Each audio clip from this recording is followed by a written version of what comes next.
Ay, ay, ay.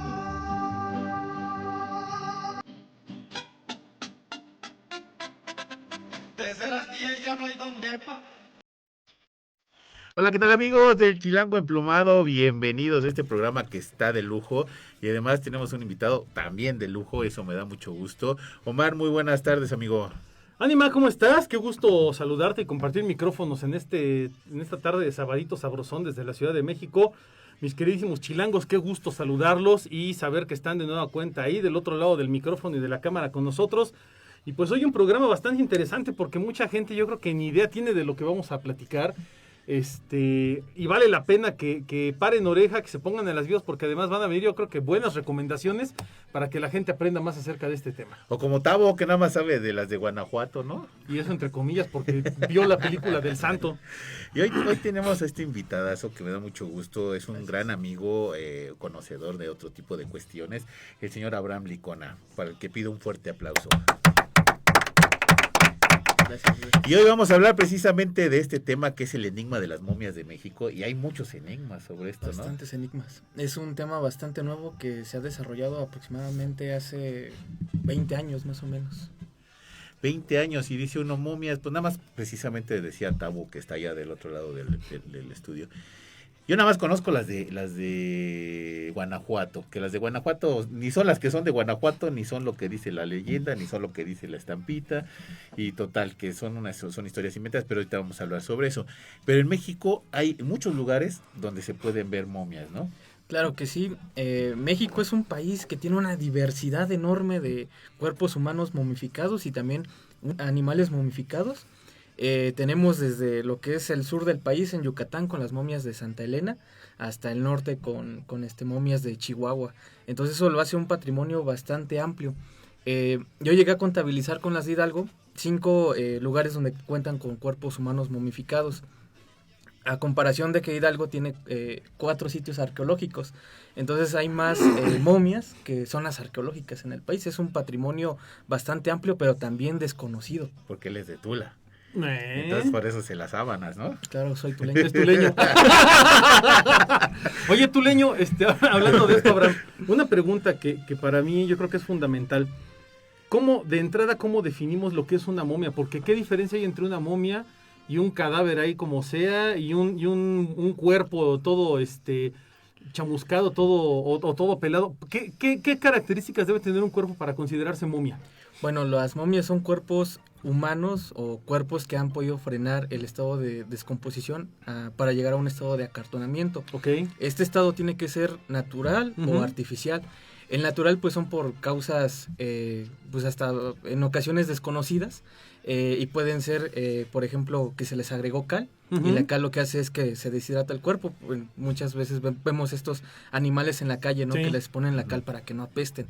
Y también por el clima o que no hay oxígeno o en ocasiones por las enfermedades. Las enfermedades hacen que la persona pierda masa muscular, grasa y queda pues en un estado muy, muy frágil. Entonces al ser enterrada se momifica. Ahora la cuestión artificial pues es un estado de embalsamamiento. Como las de Egipto, digo. Las de Egipto que recibieron un tratamiento previo para llegar a ese estado de momificación. Y pues en el caso de un hombre que llegó a ser, no sé, calcinado, pues no se le llega a considerar momia. O sea, sí está, digamos que en un estado en el momento de acartonamiento, pero no es, digamos, como el tejido, ¿no? O sea, es como más que nada carbón. Entonces ahí ya no entra como momia. Como tal, como las de Pompeya o como las de, no sé, de algo que significativamente se hayan quemado, ¿no? Ahora, tú decías que son 2 tipos de momias y eso quería también aclararlo. Las de artificiales y las que son naturales. Por ejemplo, las que hemos visto en Alemania que se quedan en los lagos y que a lo mejor esa falta de oxígeno evita que las bacterias carcoman el cuerpo y se quedan intactas, ¿no? Hay momias que tienen inclusive el textil, las trenzas, vimos una de unas trenzas hermosísimas, bueno, hay como los que tatuajes en la piel, ¿no? Que hay momias que conservan los tatuajes que tuvieron. Sí, en el caso de la momia tolteca, una momia pues no descubierta, sino llegada a Leopoldo Batres, Él la denomina momia tolteca por una serie de glifos. Actualmente se encuentra en Francia, pero es una de las momias prehispánicas más famosas del mundo y que pues hay como que debate, ¿no? De que si en realidad es mexicana o puede ser peruana, porque en Perú se llega a acostumbrar a tatuar a las personas. Sí. Y al momento de llegar al proceso de momificación tienen elementos en forma de olas. Entonces si nosotros revisamos la momia tolteca, pues tiene como que esa forma de una T.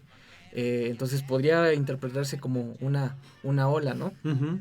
Lamentablemente no hay muchos estudios sobre ella, solo hay un estudio publicado que se encuentra, bueno, son dos, pero el más accesible es el que se encuentra en la revista Arqueología Mexicana. Ya. Fíjate que ahorita que hablas de momias, yo no sé qué hace una momia tolteca o peruana en Francia, y porque además, bueno, ese día que tuvimos oportunidad de ver unas momias que están ahí en el Museo de Antropología, deben de tener un cuidado muy específico, una temperatura muy adecuada, inclusive donde están recostadas, es como una tela blanca que precisamente te da, de que si se le cayó un pedacito de piel, hasta eso debes de estar cuidando, ¿no? Sí, pues hay algo que se le llama la conservación. Uh-huh.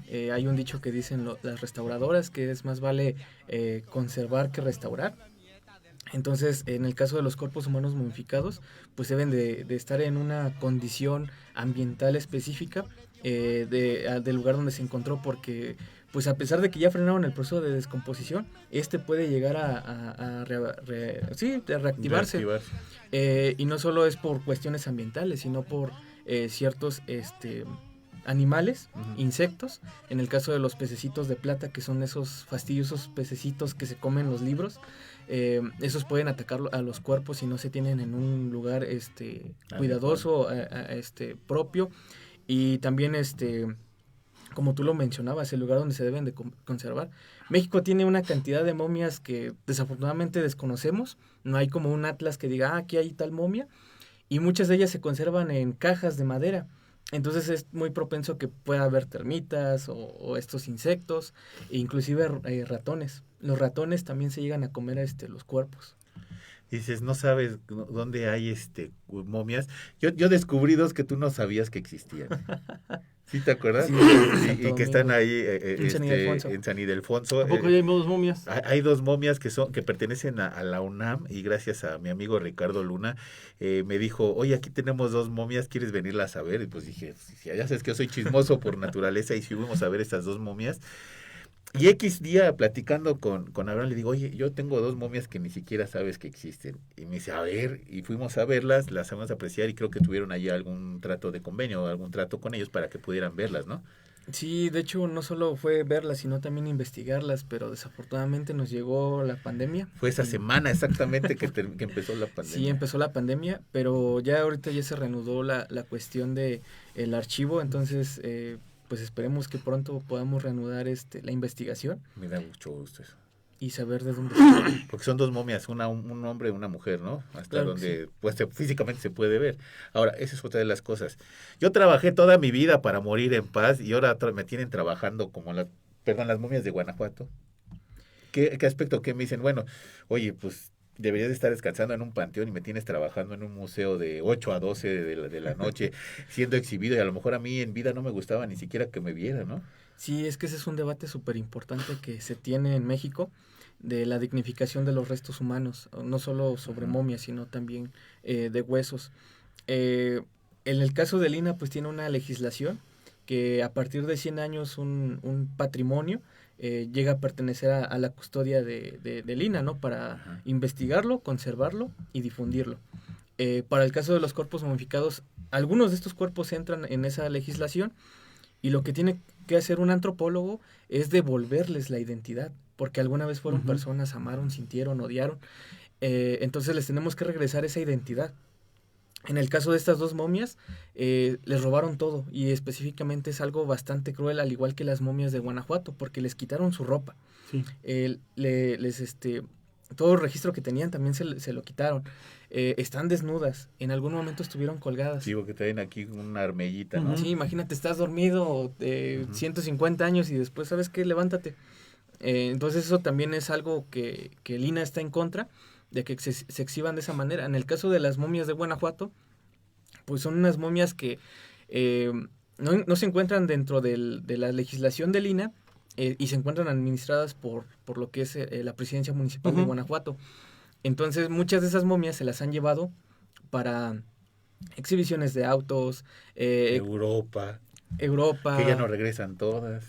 Sí regresan, pero de todos modos no se debe de hacer, y más por la fragilidad que significa este patrimonio. Ahora, tampoco tienen investigadores en el Museo de las Momias de Guanajuato. Es algo bastante preocupante. Y cruel porque, bueno, ahorita ya están medio conservadas, tienen vitrina. Sí, pero la exhibición ya está un poco pero más antes presentable, ¿no? estaban Estaban un pasillo, todas ¿te acuerdas? arrumbadas así en una pared, donde había más momias atrás, o sea, era... En condiciones de humedad extrema, de iluminación que les hacía daño. Uy, La no, gente man. se tomaba las fotos con ellas, ¿te acuerdas? las asociaba. Digo, a lo mejor no les tocó a algunos de los chilangos que nos ven, pero hasta hace 20, 30 años podías ir y tomarte las fotos con las momias de Guanajuato. Y era además una cosa tenías que bajar espantosa, ¿no? por unas escaleras espantosas hacia Sí, lo que eran las es terrible, catacumbas. es terrible. Y la verdad es que el ambiente salubre no era el ideal. ¿Estás de acuerdo? no. Hoy ha mejorado mucho esa parte, pero yo creo que, como bien dice Abraham, sí falta muchísimo por dignificar, ¿no? El patrimonio que son las momias de Guanajuato, porque además han surgido bastantes voces de gente que tiene parentesco con ellas en la realidad, ¿no? Gente que dice, oye, es que es mi tío bisabuelo, mi tatarabuela, y pues yo no estoy a favor de que lo tengan así, ¿no? Y de que hay gente que incluso ha reclamado que les pongan una tarjeta de reconocimiento de quién son, a qué familia pertenecen, y ni siquiera eso hacen, ¿no? Es que eso ya es un proceso que le llamamos nosotros la fetichización, que es cambiarle el sentido a un objeto. Okay. En este caso, este acervo de las momias, porque no es una colección, es un acervo. Es un acervo. Entonces se les cambia el significado. La leyenda de las momias es que hubo una epidemia en Guanajuato que mató a mucha gente. Entonces, al momento de enterrarlas, según las enterraban vivas, lo que ocasionó que se momificaran, y además la expresión que tienen como la boca abierta, Como el terror. fue porque gritaban al momento de ser enterradas. Entonces eso hizo que la gente pensara eso, se creara algo en torno, un mito sobre ellas, y eso a los investigadores nos ocasiona muchos problemas, porque pues para empezar no tenemos material de difusión para momias. Apenas estamos trabajando con esta nueva generación, estamos tratando de hacer una aplicación para niños para dignificar a las momias, pero apenas.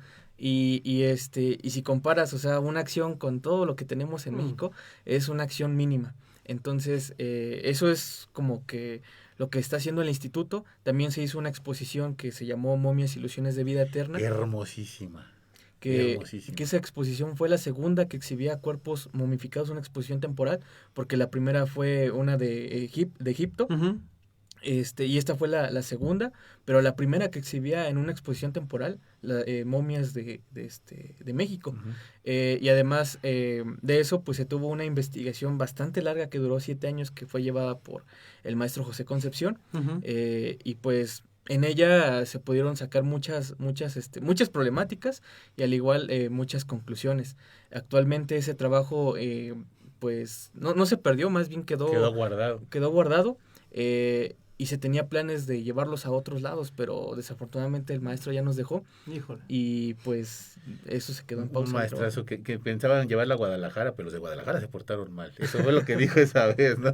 Sí, pues de hecho tenía planes de llevarla a otros lados, pero no con el motivo de exhibirla como una cuestión de espectáculo como las de Guanajuato. O como en el caso de Fray Servando, ¿no? Que estuvo exhibido ahí en Santo Domingo, como el políptico de la Inquisición. No, o sea, esto era bastante diferente.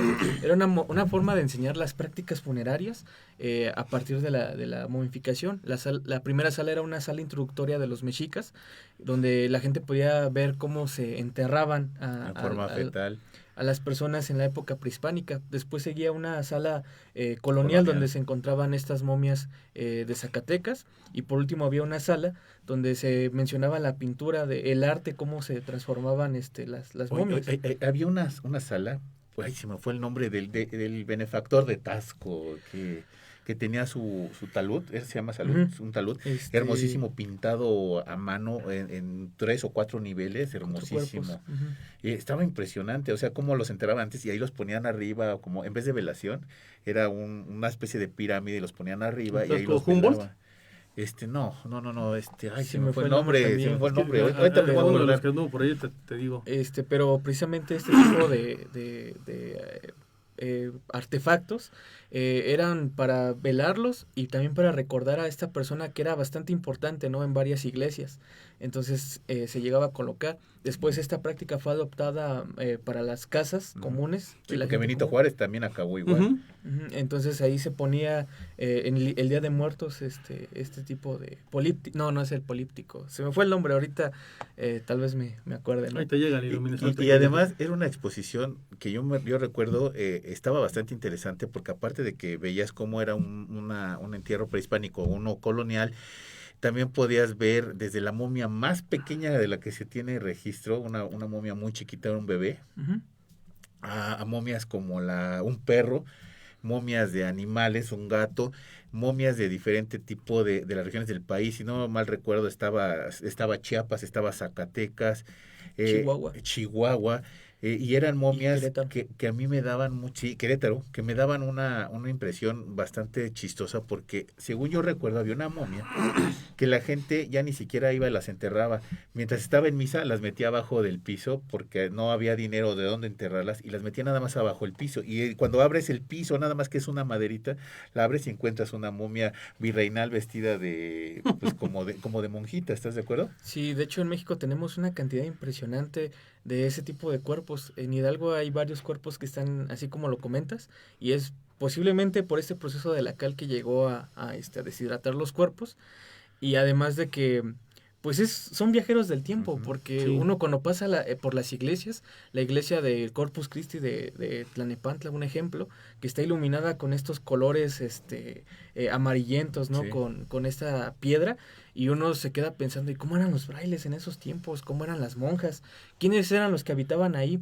Y al ver estas momias, pues uno ve estos viajeros del tiempo, porque esos son las momias, son viajeros del tiempo, y pues es muy, muy interesante, porque pues a partir de una momia nosotros podemos reconstruir su vida a un 90% con toda esta tecnología. Y en el caso de los estudiantes, que no contamos con tanta tecnología o que los convenios son bastante difíciles, con un celular podemos hacer una fotogrametría, podemos imprimir esa momia y podemos inclusive salvarla, ¿no? De exposiciones con esta fetichización tan horrible y además dar ese conocimiento científico protegiendo este patrimonio. Ahorita creo que mencionas algo muy importante y que sí me gustaría escuchar tu punto de vista y tu postura al respecto.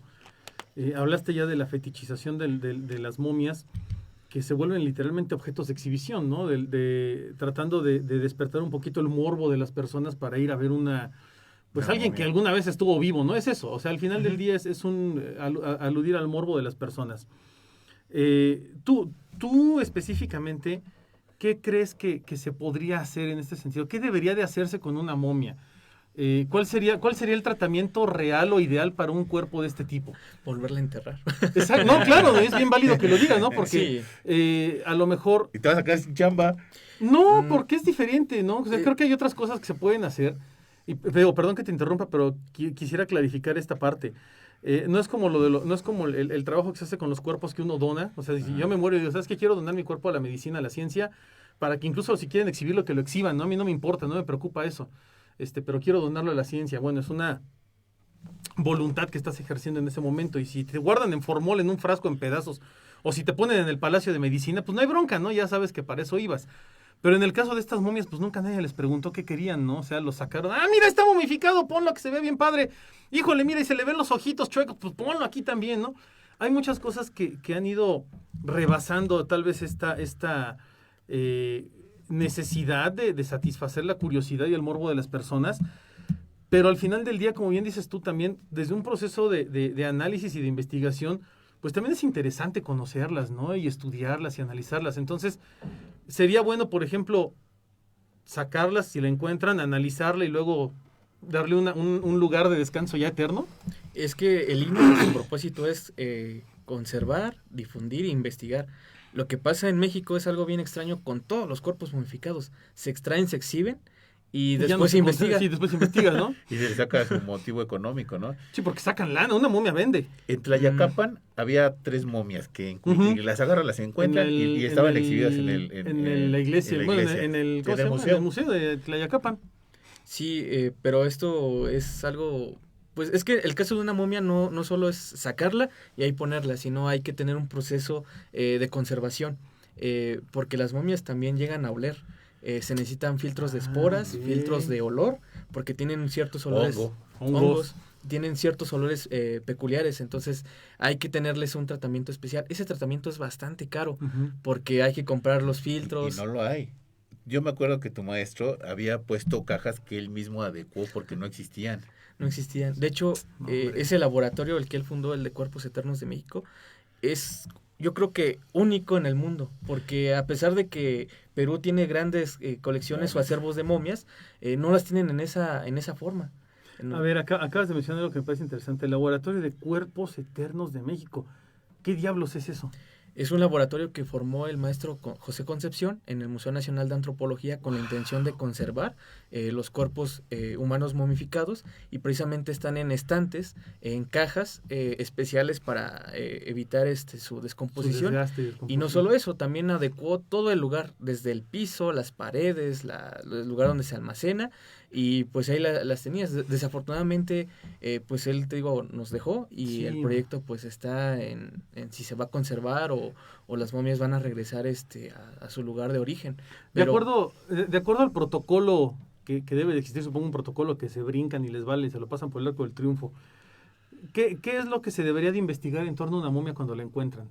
¿Qué cosas hay que analizar? O sea, tú como investigador llegas y haz de cuenta que vas a hacer una excavación, como la que se hizo en la casa de las Ajaracas o en cualquier otra, y de repente excavas y dices, ¡chin! Me encontré 2 momias.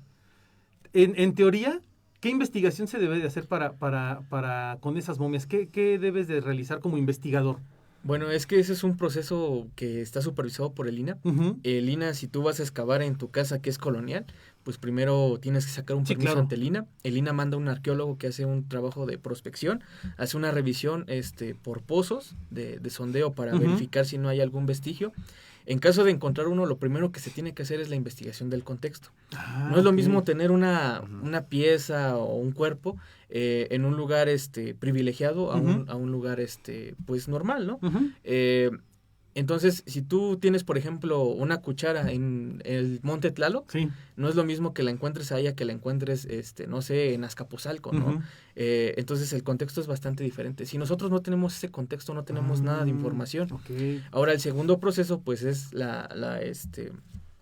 el registro, que eso se hace con varias técnicas. Ujú. Puede ser un registro fotográfico, puede ser un registro fotogramétrico, Ujú. y pues de ahí ver qué va a pasar con el material, ¿no? En algunas ocasiones pues se deja ahí por el tipo de material, Ujú. a veces se extrae y ese es guardado en las bodegas del instituto para lo que es la investigación. Ujú. Ya que se investigó, pues a veces llega a aparecer en alguna publicación o en alguna exposición temporal. El patrimonio de México es inmenso, pero a pesar de que es inmenso, aún lo desconocemos bastante. Es que Con lo es del aeropuerto, Es complicadísimo, man. con lo del aeropuerto, lo Uy, que es una locura lo que está pasando eso. en el aeropuerto va a reformular todo lo que tenemos Sí. acerca de la prehistoria en México. Todo lo de los mamuts y todos los Porque sí vestigios. que cazaban tenían. entonces y de manera muy inteligente, con No, trampas para pero mamuts. además te das cuenta de que México tiene una historia más allá de la parte Sí. precolonial, más allá de la parte colonial, más allá de lo que nosotros sabemos, hacia atrás en la parte ya prehistórica, hay cosas impresionantes que tal vez nunca hemos analizado, ¿no? Y que nos las hemos pasado, pero de noche. Además, ahí donde estaban las momias, había algo que me llamaba mucho la atención y me distraía cada rato, que eran los cráneos que eran los más antiguos de América, que Sí. estaban así, hace cuenta estábamos aquí y yo los veía ahí en una esquinita y estaba el de los cráneos de Iztapalapa, Ujú. los cráneos de no sé dónde, pero eran cráneos muy antiguos. Claro que sí, eran cráneos prehistóricos, Ajá, algunos encontrados en el metro. en el Peñón. El hombre del Peñón, se tenía varios, Sí. varios cráneos, pero lo que es el discurso tal vez del mismo instituto o de la nación, porque el instituto Ajá. depende de lo que es gobierno federal, pues tú entras al Museo Nacional de Antropología y tienes a unos hombres cazando un mamut. Entonces, si tú te pones a pensar, pues es bastante peligroso cazar un mamut de esa manera. A ver, tú aviéntate con piedras y palitos, ¿no? Entonces, con esto que acaba de aparecer en el aeropuerto, pues son trampas. Las trampas Es impresionante eso. Y las únicas. Es que no se había visto no hay registro del mundo de esto. O sea, es algo increíble. Lo tenemos en México. Y lo tenemos en México. Lo Que además... Bueno, no tenemos. Pero la trampa se perdió, ¿no? Porque ya no está como tal, la van a quitar. Pero es que también la tecnología que pues, porque se fabrica en México, o sea, no es de que dependamos de otras naciones para hacer nuestro registro. México ha ideado técnicas, protocolos para ese registro. Entonces, tú puedes tener una cueva de arte rupestre, se registra con fotogrametría o con algún otro tipo de técnica y lo puedes bajar a un museo sin que la gente tenga que subir a la cueva y dañarte el patrimonio. Ese es uno de los casos. Otro de los casos es el túnel que se encontró en Teotihuacán. El de la tremendo. Pero es imposible de que una persona pueda pasar ahí. Claro, no puedes entrar. Es imposible. Pero sí lo puedes replicar fuera. O sea, puedes hacer un levantamiento de todo el lugar y después replicarlo, duplicarlo en otro sitio, ¿no? Eso es algo que sí se ha hecho aquí en México. Además, pues, impresionante ver los techos de pirita, de obsidiana. Va a ser una cosa increíble, ¿no? Sí, y no solo eso, o sea, también con eso, lo que ha hecho el proyecto Tlalocan es hacer un video junto con la Secretaría de Cultura que la gente puede ponerse unos visores 3D y es como si estuviera debajo del túnel. Pero esa es una primera parte. O sea, lo podemos hacer con muchas cosas del patrimonio en México. Ahora imagínate con momias. Es lo que te iba a decir, regresando a las momias, por ejemplo, las de San Ángel. Las de San Ángel, llegan los zapatistas, buscan tesoro, buscan dinero, las sacan a las condenadas, creo que son 12 piezas, eran 12. 13, se echó una a perder, eran 12, sacan una, se echa a perder, sacan las momias, y la gente en vez de volver a enterar, dice, no, aquí hay dinero, hay que exhibirlas a todas, ¿no? Y se pierde ahí, por ejemplo, nadie sabe de quién es quién, ¿no? Apenas está iniciando un proceso de investigación que está llevando el instituto con otro proyecto que se llama Las Momias en México, que es el proyecto que lleva más de 20 años y se está trabajando en eso. Eso fue por parte del interés de la misma directora del museo, Eva Ayala, porque la exposición de momias estuvo ahí en ese museo, en el Museo del Carmen. Entonces ella dijo, pues, ¿qué pasa con estas momias? Además de que bueno, después de que pase todo esto, que ya tengan exhibidas esas momias, pues ustedes se van a dar cuenta que ya no están paradas, ya están recostadas como en alguna vez estuvieron. Reclinadas. Y no solo eso, ya pudieron, al modificar la posición, pues encontraron otras pinturas que también son hermosas. Wow. De cráneos, de hechos de grafito, ¿no? Entonces eso también es algo bastante interesante, pero la cuestión es que cómo se van a difundir ese patrimonio, además de que pues uno baja a lo que es ese sótano de lo que es el Museo del Carmen. Que es hermoso ese museo, tiene una magia impresionante, bellísimo. Y uno baja solo y ve los cuerpos que están levantados, pues le da miedo. Es que el lugar tiene una energía bien extraña, desde que entras es independientemente de que sea un lugar de entierro, está bellísimo, tiene talavera poblana, pinturas, como tú dices, hechas de grafito, con baba de nopal para que no se borre, o sea, un montón de cosas. El piso original. El piso original. El piso es original, inclusive hay unos tablones para que la gente no lo maltrate. Claro. Entonces eso también es bastante interesante, ¿no? Cómo se podría reconstruir un lugar así y más o menos cómo puede contarnos una momia su historia. Eso va a ser lo interesante. Por ejemplo, momias aquí en México, he visto obviamente las de San Ángel, vi las 2 de que están allá en la UNAM y había otras 2 en la SEP. Bueno, ya ahorita queda una y la reconstruyeron la otra como pudieron, pero había 2. ¿Qué otros lugares hay así que uno pudiera o saben de momias aquí en el DF? Pues está Querétaro. Querétaro también tiene en su museo regional. Bueno, son 2 momias de Querétaro. Esta momia Pepita, que es la más antigua de México, que creo tiene 2.300 años de antigüedad. Y era una niña de 2 años que murió y la encontraron en una cueva. Y también una momia que tienen ahí en el centro regional de Querétaro. Hidalgo, que también tiene sus momias, inclusive se va a formar un museo de las momias, que es el de Altimacán, Tasquillo, Hidalgo, cerca de Ixmiquilpa. Ahí fue donde yo una vez, había un balneario ahí que se llamaba Sindeje, o hay todavía, y llegué yo a ir a Tasquillo, y me dijeron, oye, ¿a ti te gustan las momias? Te voy a llevar a ver unas. Y estaban ahí, las tenían así en mesas, ni siquiera estaban cuidadas ni nada. Y eran unas momias impresionantes, porque había una que está muy alta, ¿no? Es que son esas momias, las trabajó Oswaldo Camarillo, el arqueólogo, que también va a estar a cargo de la investigación de las momias de San Ildefonso. Y él precisamente hizo un trabajo excepcional, increíble, porque no solo se pudieron investigar los cuerpos, sino también se sacó, me parece que fue de ahí, de ese lugar, se sacó una tesis para identificación determinación de sexo a partir de los huesos del oído, a partir de esa población. Órale. Entonces eso también es un avance increíble que ha hecho México para todos, ¿no? En la cuestión forense. Pero esos cuerpos no rebasaban de los 30 años de difuntos. Y mucha gente tenía familiares. Entonces muchas de las historias de esos cuerpos se pudieron recuperar. Y había una historia muy interesante. No recuerdo el nombre de la momia o de la persona. Pero la persona murió en parto. La persona muere en parto y la entierran. Entonces cuando empiezan a salir todo esto, pues resulta que como la muchacha llegó a morir en parto, el producto se llegó a salvar. El muchacho estaba en los Estados Unidos. Ay, se entera de eso y viene a Caltimacán. Entonces le pide ver a su mamá, ver a su madre momificada. O sea, después de 30 años pudo conocer físicamente a su madre. Wow. Él decide que el cuerpo se exponga y pues se recapituló toda esa información. No les quiero adelantar mucho porque eso viene en un libro que se llama Reflexiones de cuerpos momificados, que fue coordinado por la doctora Josefina Mancilla Lori para que lo investiguen. Está en las tiendas de Lina.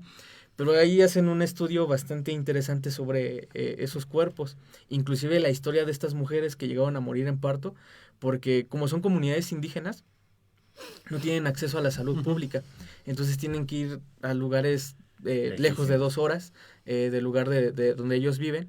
Entonces pues obviamente lo más cercano que tenían para atenderse era la partera, pero la partera pues era la madre de esta muchacha y negaba el matrimonio con la persona que se llegó a casar, porque decía, ¿cómo mi hija se va a casar con él, no? Si no la pidió. Entonces por ese repudio pues pasó fallece, lo que pasó. y pues tenemos esa historia de ese cuerpo momificado. Mencionaste este libro que ya está en el Limba, y hay otro libro que sacaron sobre la exposición que hubo en el Museo del Carmen. ¿Qué otros libros hay así como para acercarnos a las momias de México? Creo que sí, hay un protocolo que escribió la maestra María del Carmen Lerma, que es el protocolo para el manejo de cuerpos momificados, que es un librito pequeñito. Están las de Tlayacapan, que es de la colección científica de Lina. Y lo que son Ese lo puedes bajar hasta en PDF, está en puedes internet, bajar ¿no? en PDF. Ujú. Y lo que es el libro de las momias de Santa Elena en Yucatán. Y además de varios artículos que se han sacado en la revista de Arqueología Mexicana, editada por Editorial Raíces. Ahí por lo regular publican los acervos de las momias y pues también los artículos. Una manera de encontrarlos legalmente, por así decirlo, es la página de Necroturismo México. Necroturismo se ha encargado también de recopilar estos cuerpos humanos momificados a través de los viajes que hace este muchacho llamado Rolando Arce. Él pues va por la República, fotografía los cuerpos y los llega a subir en su página de Facebook, y tiene un blog donde él ha recopilado varios artículos sobre cuerpos humanos momificados. Entonces ahí la gente puede meterse y encuentra una cantidad enorme de material, y obviamente totalmente gratuito. Y pues así, para empezar, se quitan el miedo de los cuerpos humanos, de que no, los van a espantar, porque yo sé que ahorita me van a preguntar, ¿te han espantado? No, fíjate, yo te iba a preguntar otra. ¿Por qué siempre, man? Es que yo tenía Pero, una oye, ¿sí te han pregunta. espantado? ¿Sí te han espantado? Nunca. No. Igual hay una doctora que trabaja las momias de España, las momias de Quito, ya lleva 40 años estudiando momias. Ha estudiado Egipto, ha estudiado, me parece, unas romanas y las que tiene en España. Y nunca le ha pasado nada, nunca. A lo mejor ya ni se da cuenta de estar tan grande que no se da En cuenta. 40 ¿no? años. Pero fíjate que eso es bastante interesante, porque a mí sí llamaba la atención eso, de que, y bueno, ¿y por qué a la gente le da miedo a las momias? Porque ese es un problema. Sí, claro. Un problema de que la gente se tenga que acercar a los cuerpos humanos, ¿no? Entonces tú, ¿cómo identificas ese problema? Pues resulta que por la cuestión religiosa, nosotros somos seres que dependen de la religión. Aunque tú no digas, yo no creo, soy ateo, crees en algo. Pero sabes que hay alguien cuando ahí lo arriba, niegas, ¿no? lo estás admitiendo, ¿no? Prácticamente. Entonces, una persona cuando se hace religiosa, pues las explicaciones que encuentra, pues las trata de buscar de esta manera religiosamente. Esto lo digo con todo respeto. Claro, Sí, claro. claro. Porque, cada quien tiene su idea. porque las personas son libres de creer en lo que quieran. Pero al final, para nosotros como investigadores, eso es un problema. Y fíjate que pasa algo bien curioso. Hay una serie de libros de lo que es la Edad Media. El martillo de las brujas. Ujú. Es un libro Sí. bastante famoso que habla acerca de todos estos Procedimientos de la Santa Inquisición. Entonces, y demás, cuando ¿no? tú lo lees, te quedas así espantado, ¿no? Porque pues prácticamente todo lo que están haciendo es la práctica religiosa que se hace en la Ujú. iglesia. Entonces, ellos negando a Dios, pues hacen las mismas prácticas, pero obviamente involucrando a otros seres. Es lo mismo, y eso también los hace susceptibles, aunque no crean. Ahorita que dijiste ese tipo de brujas, yo me acuerdo que cuando estábamos viendo las momias, había momias que les faltaban dedos o les faltaban partes del cuerpo, o inclusive a los bebés les faltaban partes del cuerpo y las manitas o los piecitos, pero era porque se usaban en ritos de ese tipo, ¿no? Bueno, es que eso también hay que aclararlo, Sí. porque el acervo que se tenía en el Museo Sí. Nacional de Antropología era de momias coloniales y Ajá. momias prehispánicas. Ok. Las que llegaban a tener restos faltantes o partes faltantes, pues eran las momias prehispánicas. Sí. ¿Esto por qué? Porque en el México prehispánico se creía que la mano de una mujer atraía la buena suerte, y al momento de llegar a asaltar o no sé, Ajá. en un lugar, eso paralizaba a las personas a las que se iban a atacar. Ah, qué Entonces, había momias que inclusive las manos las tenían desprendidas, Ajá. pero esto era ya un proceso antiguo, no porque los investigadores lo habían hecho. Y eso también hay que retomarlo porque, hablando de brujas, también hay una momia en Guanajuato que es la Ujú. momia bruja, que se encuentra amarrada de las manos y en una jaula. Ujú. Pero esto, fíjate que es una vil burla Sí, contra sí, sí. la dignidad de los cuerpos humanos, porque para empezar, esa práctica de amarrar a las personas de las manos era una práctica colonial. Ujú. Sí, para que no se separaran o que Obvio, estuvieran ujú, siempre para que no Sí, se... mantener la postura, ¿no? De Y además de que de esa forma la persona va pidiendo perdón. a exactamente, Dios. está rezando. Claro. Y se amarraban con listones de Con listones. colores. En el caso de los listones de colores era para una persona que estaba casada. Ujú. Y Mira. para los colores blancos era una persona que no era había- pura, no había contra el en el caso matrimonio. de los niños. Entonces esta momia está amarrada de esa manera. Ahora, cuando empiezan a aparecer las primeras momias en México, la gente creía que la gente se momificaba porque eran pecadores. Ujú. Su espíritu, su alma no podía trascender al más allá, entonces se quedaban en este plano terrenal. Y creían que en algún momento se iban a levantar, iban a atacar a la población. Sí. Entonces, en algún momento, en algunas fuentes, dicen que se llegaron a quemar las momias en un cerro, pero con las mismas cenizas de estos cuerpos llegaron a infectar de enfermedades a las personas. No, güey. Entonces lo que se Por decidió Dios. fue encerrarlas en jaulas, en estas jaulas metálicas, porque pensaban que iban a revivir, no porque escondieran poderes de Mágicos, esa ese tipo magnitud. cosas. Y después, cuando empiezan a aparecer los primeros sacerdotes, niños momificados, pues dicen, es que fue la gracia de Dios, ¿no? Dios nos dio esto y es porque son cuerpos incorruptos. Ujú. Entonces aquí cambia el discurso, tratando de explicar las primeras apariciones de la momificación, pero esto es en torno a la momia bruja. Ahora, pues yo creo que hay que investigar a esta momia y quitarle ese tabú de bruja y obviamente quitarle la jaula. Sí, porque yo la única momia que reconozco que se ha regresado es Satán. Y vino a fregarse al santo, ¿no? Pero fíjate que hay otro Satán, o más bien Satanás, Ajá. que es una momia que se encuentra en Encarnación de Díaz, Jalisco, que es un hombre que está con lo que es la piel negra, pero es por la tierra Ajá. en donde se llegó a descomponer. Entonces la gente le atribuye a que es era un hechicero que murió enfrente de la iglesia atropellado, y al momento de enterrarlo pues no pudo trascender.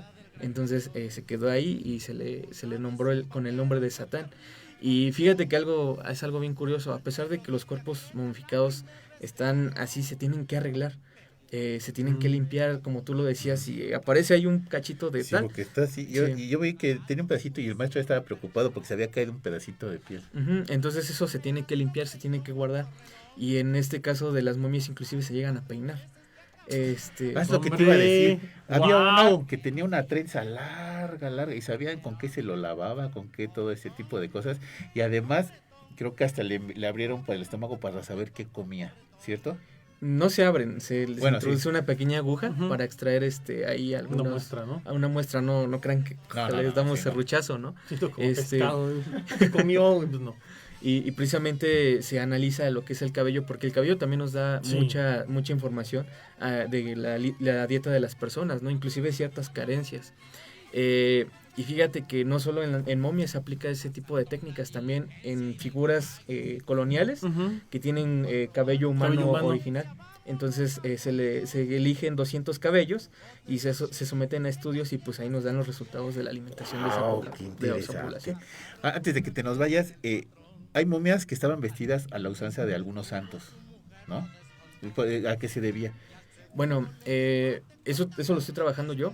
Y precisamente en algunos casos se vestían porque la persona sí lo pedía. Ajá. En su testamento decía, quiero que me vistan con los santos de mi nombre. Entonces, si la persona se llamaba, por ejemplo, Luis, la vestían como Luis Gonzaga, ¿no? Ajá. Ujú. O si se llamaba no sé, Juan de Dios, Teresita.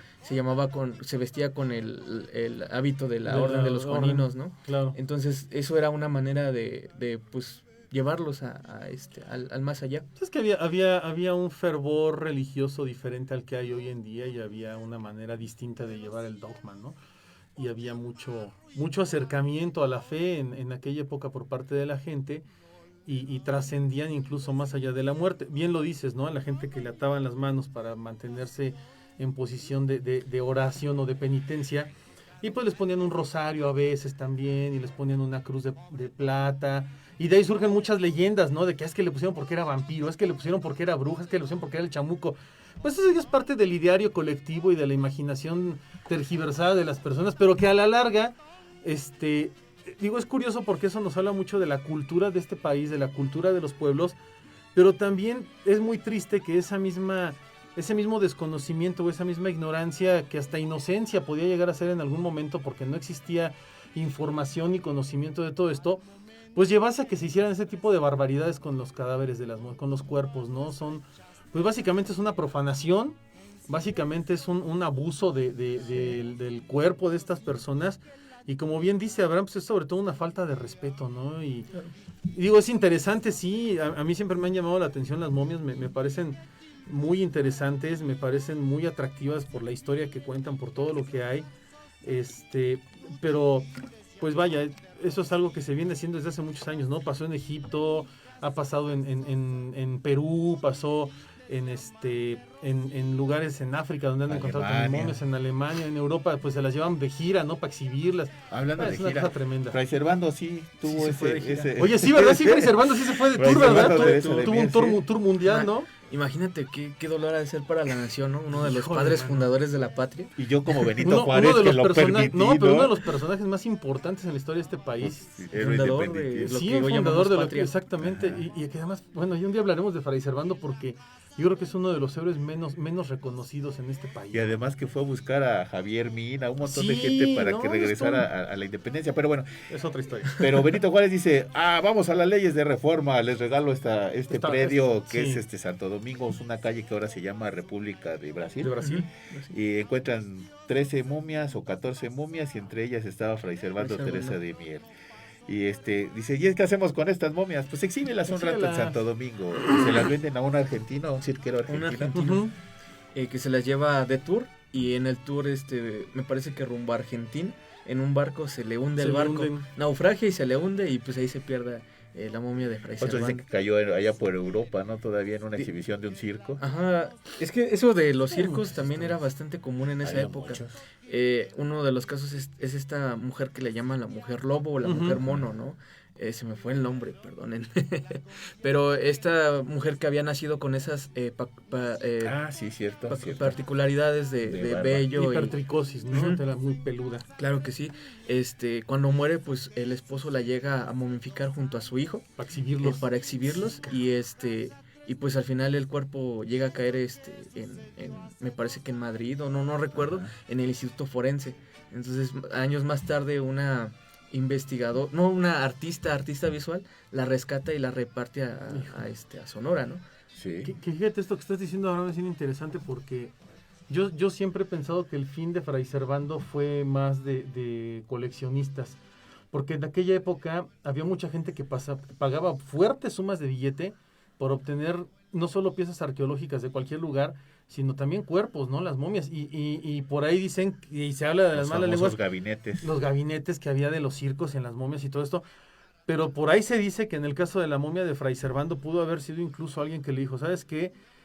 Haz las perdedizas, mano, y yo te voy a dar una la nota y mándamela a mí, ¿no? Y por eso dicen que acabó en porque Europa. aquí en México no Eso No hay pasa corrupción de ese tipo, ¿verdad? No hay Sí, corrupción de ese tipo. Estás No, nadie hace eso equivocado. con sus... Sí, No hacemos eso con nuestra historia y nuestra Si antropología. Vicente Fox se ni- quería robar la silla Presidente, la la silla de de Iturbide y la Iturbide, de cabrón. Santana y no sé qué. Pues no dudes que la tenga ahí en su rancho y la que vemos es una réplica, porque también ha pasado eso, que te hacen réplicas de las cosas y chis. Fíjate que, bueno, esa es Ajá. una cuestión también como que muy de señalar a la cuestión política, pero también con la iglesia pasa. Ah, claro.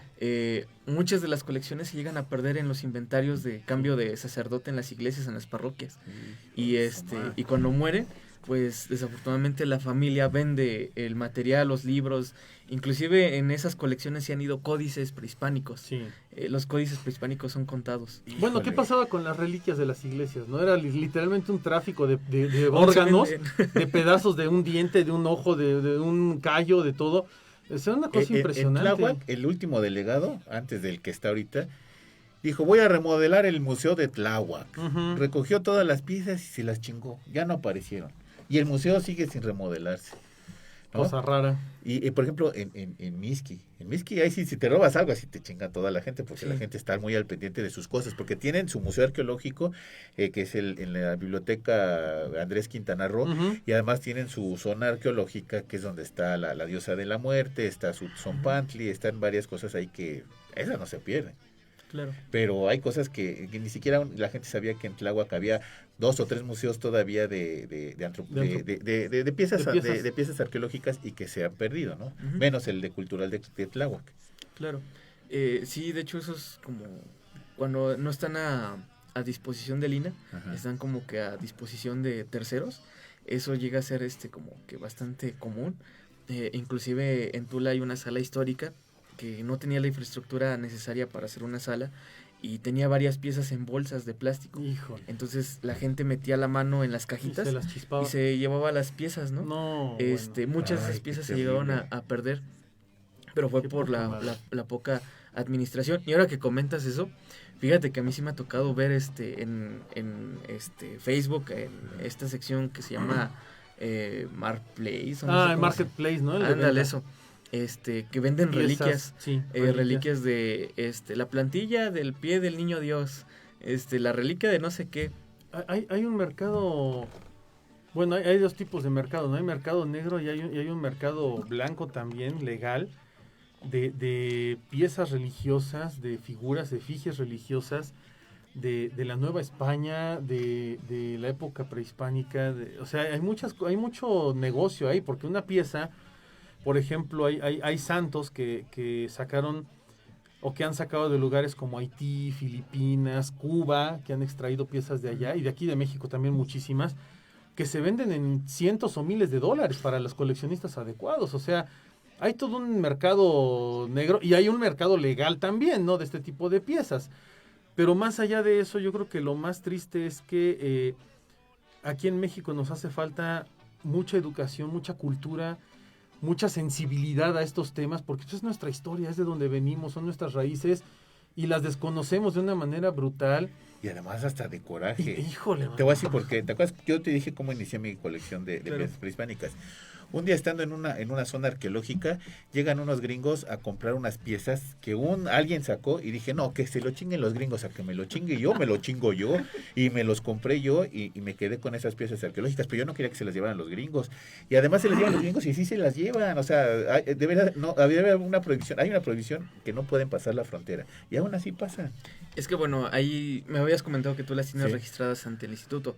Un El resguardo. instituto no tiene como que problema de que las piezas momias estén en En un tu domicilio particular. Siempre y cuando des fe de que ahí las tienes, ¿no? La O sea, consigna. tienes A menos que tengas un tejo de oro, o a lo mejor que tengas un cráneo ahí con...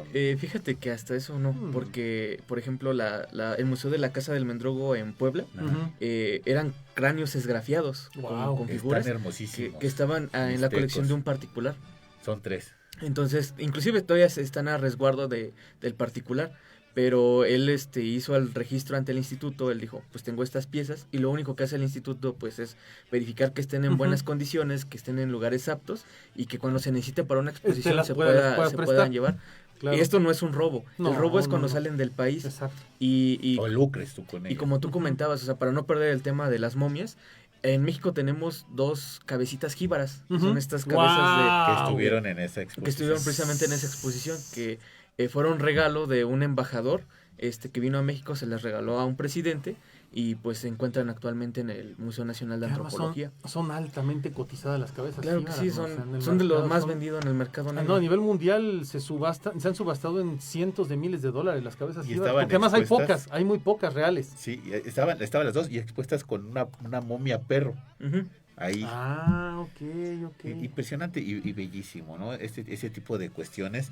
Y de veras que sí nos hace falta, aparte del Museo de Guanajuato, como tú dices, tenemos momias hasta para aventar para arriba y no hay un museo como tal para que exista. La colección que está ahí en antropología es como para que estuviera en un museo o para que estuvieran, pues como no como exhibición en el de Guanajuato, sí, pero como el respeto que se tenía en el Museo del Carmen, Claro. ¿no? Bueno, es que ustedes se pueden meter a Mediateca INA Ajá. y la colección es más grande. Las que ustedes les mostraron Sí. eran parciales. Hay una colección propia del Museo Nacional de Antropología, un acervo que se hizo cuando el museo estaba en la calle Moneda, Ujú. y que eran prácticamente momias del saqueo, que precisamente había gente que las rescataba, así Wow. como Ánima, de que las sacaban y pues vamos a tirarla o vamos a quemarla, no sé. No, espérate. Ajá, inclusive hay una historia de una investigadora que agarró en un rebozo y se las metió 2 momias infantiles que están ahí en el museo. Se fue al aeropuerto cuando le hacen la revisión. Y dice, oiga señora, ¿qué trae ahí? 2 niños. No, traigo 2 momias.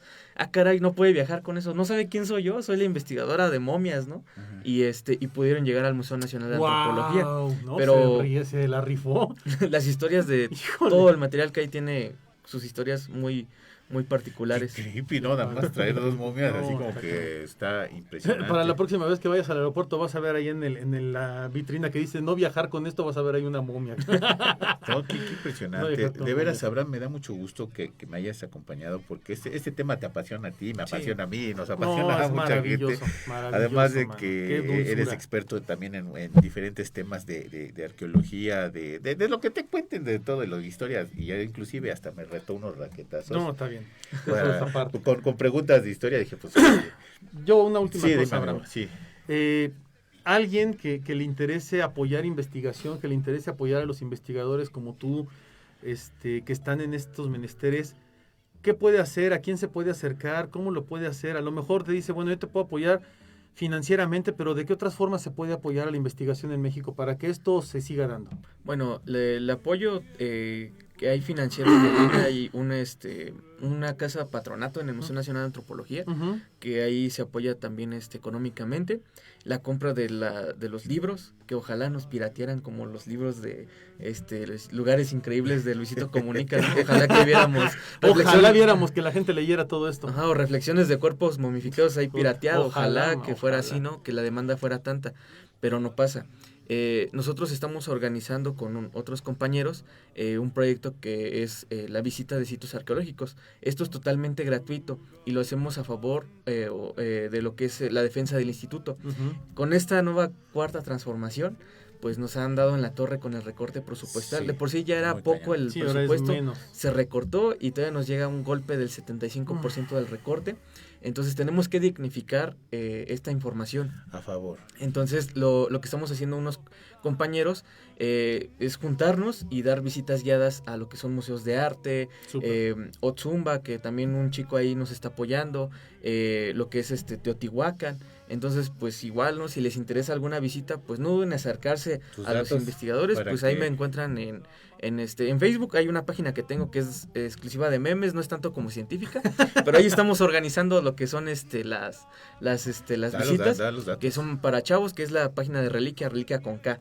Ahí pueden encontrar toda la información como la vayamos programando, y en Instagram pues estoy como soy Abraham 306. Ahí igual me pueden mandar una información de que pues necesito una visita para mis alumnos, ¿no? De primaria, pues con mucho gusto, y no estamos cobrando ni un solo peso. ¿Por qué? Porque la información la está pagando la gente con sus impuestos. Claro. Entonces, pues tratamos de que la gente con eso que nos pagan, en el caso de nosotros como estudiantes de la ENA, que no pagamos ni un solo peso, pues retribuirles. Necesitamos preparar uno del Cerro de la Estrella. Sí, con mucho gusto. Porque ahí tenemos gente que quiere ir con nosotros al Cerro de la Estrella.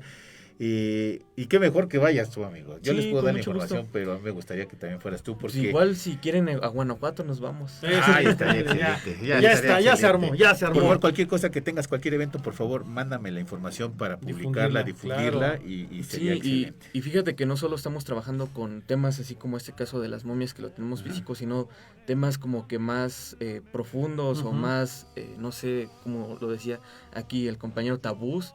Hay un compañero que está trabajando sodomía en la época colonial. Wow. Entonces, pues estaría interesante que también lo viniera aquí, ¿no? No, Al hombre, por programa. favor. Amigo, cuando quieras, la puerta está abierta, Esto es y para si ustedes. tú tienes algún invitado que dices, no, él merece una oportunidad, aquí estamos abiertos a este espacio cultural que me encanta. No, pues muchas gracias. Gracias por venir. No, pues Qué gracias a padre, ustedes qué por padre la- visita. La verdad es que estuvo increíble. Sí, la verdad es que estuvo muy padre, te agradezco de mucho corazón.